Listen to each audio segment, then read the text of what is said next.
رام میں پاک پتن شریف میں ایک دروازہ جس کو جنتی دروازہ کہا جاتا ہے کھولا جاتا ہے، تو میرا آپ سے یہ سوال ہے کہ کیا دنیا میں بھی جنتی دروازہ ہو سکتا ہے؟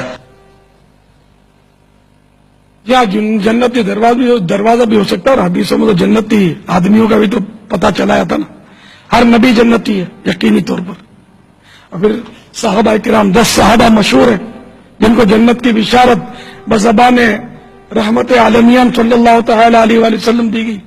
پھر یہ تو قطعی جنتی، پھر مطلقاً ہر صحابی جنتی،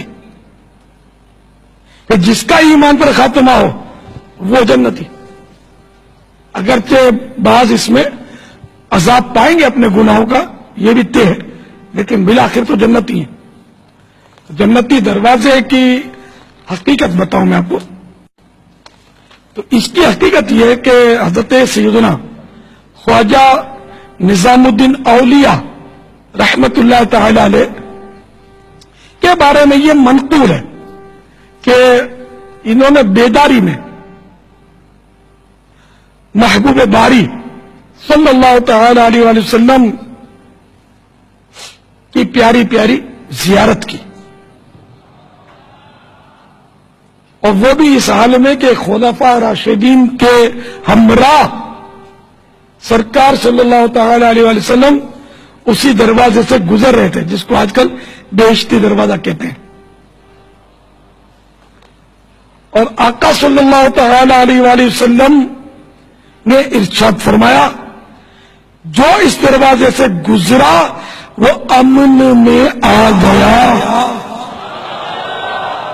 تو اس حکایت کو، اس واقعے کو بے شمار اولیاء کرام رحمہم اللہ السلام نے برقرار رکھا، اور آج تک مسلمان اس کو تسلیم کرتے آ رہے ہیں۔ یہ ہے بہشتی دروازے کی حقیقت۔ بہشتی دروازے کی تفصیل جو ہے اگر آپ پڑھنا چاہیں تو اپنے مولانا فیض احمد اویسی رحمت اللہ تعالی علیہ نے بہشتی دروازہ نامی ایک رسالہ لکھا ہے، اس کو دیکھ لیجئے۔ اس میں غالباً یہ نام ہے، میں نے دیکھا رسالہ، اس کا نام جنتی دروازہ، جنتی دروازہ۔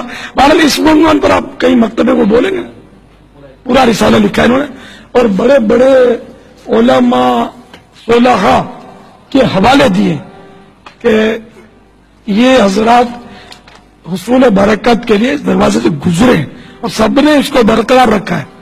تو اب یہ کہ خامہ کا وسوسے پالنا گزرنے میں نقصان بھی کیا ہے۔